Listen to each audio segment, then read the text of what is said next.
have Dr. Wade Smith, who's a breast-dedicated oncologist, who's here to give us our Breastlink chemotherapy report.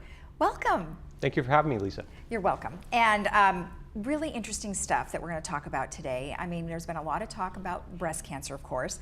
However, you have some specific things. So when you say breast-dedicated oncologist, what does that mean? As an oncologist, somebody who treats cancers with medicines, sometimes chemotherapy, sometimes hormone therapy.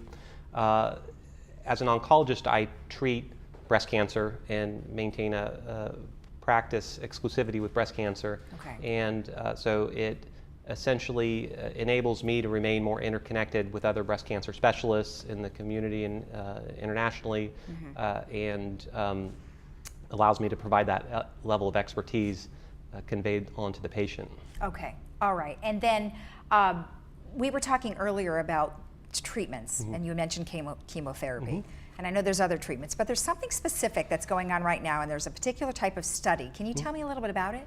Sure. Recently making headlines was the presentation of Tailor X, which is a large study looking at roughly 10,000 breast cancer patients. And of those 10,000 patients, roughly 6,700 have the most common type of breast cancer we see.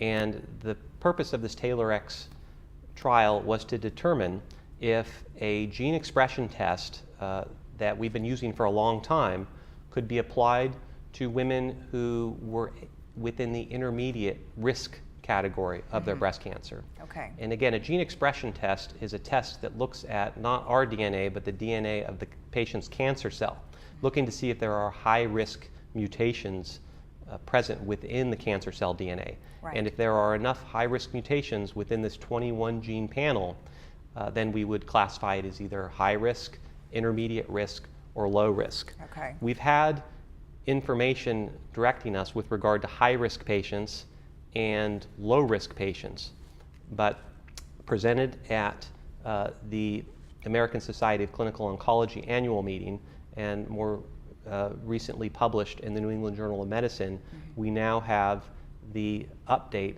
telling us how to basically utilize this test report in determining whether a patient is going to benefit from receiving chemotherapy after surgery for early stage breast cancer or not having to receive chemotherapy. Okay. Why is it so difficult in the intermediate stage to really determine it? Well, for one, it comprises the majority of our patients. So 70% of our early stage breast cancer patients end up falling into this intermediate range. And so it's very important to determine whether they're going to benefit from chemotherapy or not.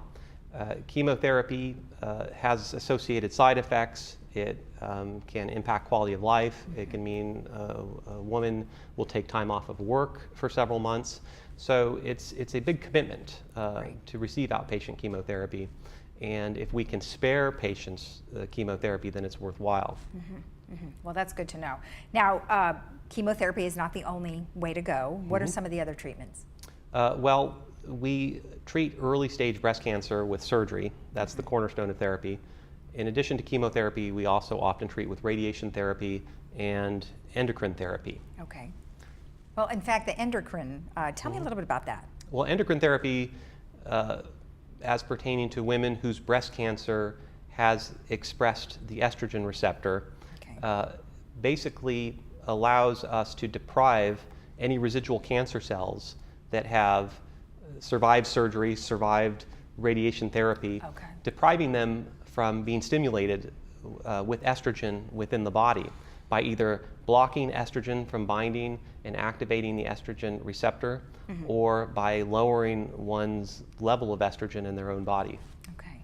Are you seeing some new technologies on the horizon that are maybe going to be better than what we see today? Absolutely. So the big, I think, push that we've seen in the last several years has been targeted therapies.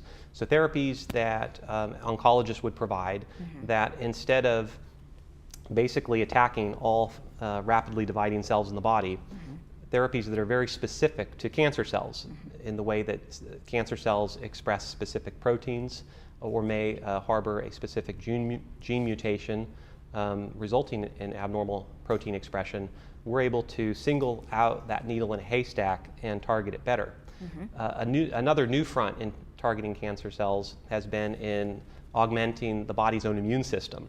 And there have been recent treatments within the scope of breast cancer oncology that has also led to drastic improvements in outcome. Great. Hopefully we're not too far away with some of those. Absolutely. All right, good. Breastlink's been around for a really long time. Tell me why. Well, Breastlink is a model that is unique, certainly unique to this part of the country, where we incorporate medical oncology, breast surgical oncology, as well as other ancillary services all under one roof. And that enables a patient who comes in for a diagnostic mammogram to rapidly be seen by the breast surgeon, the breast oncologist, and so as to orchestrate a treatment plan in a very short matter of time and get that patient onto treatment and ultimately onto cure is our goal. Well, and then records-wise, everything is contained, right? Rather than, I think what you're trying to say is that some of the other hospitals or things that we go to, doctors, you have to go to a variety of different places, right? That's correct. So then we worry about our records being transferred. Right, and so that's the benefit of this model, keeping everything under one roof. All right, excellent. What are some of the things that you could tell our audience about what we should be looking for? I mean, I know we always go to our yearly, but in addition to that, are there other things that we should be looking out for? With regard to our own health? With regard to our health, our breast cancer, or anything like that? Yeah, I always encourage patients, if there's any seedling of doubt or concern with regard to something they discover within their own body, maybe not even necessarily a lump, but a change within their breast that is new, to go ahead and bring that to the attention of their primary provider. Okay. And of course, we're always available in order to facilitate the appropriate diagnostic imaging and to either provide reassurance or to take it to the next level and pursue a biopsy. So just curious, why did you go into oncology? In medical school, that was a time when we first started seeing breakthroughs in what would be the targeted therapies we have today. Trastuzumab, which is HER2-directed therapy that we use very commonly in breast cancer, had just started to show excellent results. And across the board, I knew that cancer could be treated in a way that moves beyond simply the scalpel and could be treated in a way incorporating medicines and targeted therapies that I think is certainly interesting and exciting from the standpoint of the investigator, but also offers so much to patients. And I wanted to be a part of that. Okay, all right. Can you tell me about the confusion with the Tailor X study that has hit the news about women not needing chemotherapy for treatment? I've had some of my own patients come and ask me, does that mean we don't need chemotherapy?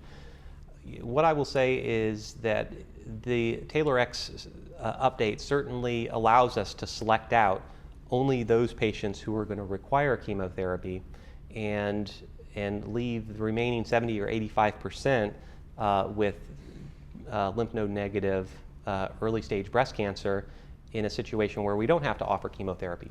But what we do know from this study is that there are still a sizable percentage of patients that are going to require chemotherapy in order to achieve a benefit in reducing the risk of the cancer coming back, as well as the benefit of not dying of breast cancer. So very important to have that discussion with their treating oncologist. Well, it's nice to know that there is a study that you can certainly help the majority of the patients. So excellent. Well, thank you. Very good information. Absolutely. I appreciate you being with us. Thank you very much. All right. If you'd like more information about breast cancer or you have additional questions, you can always go to breastlink.com.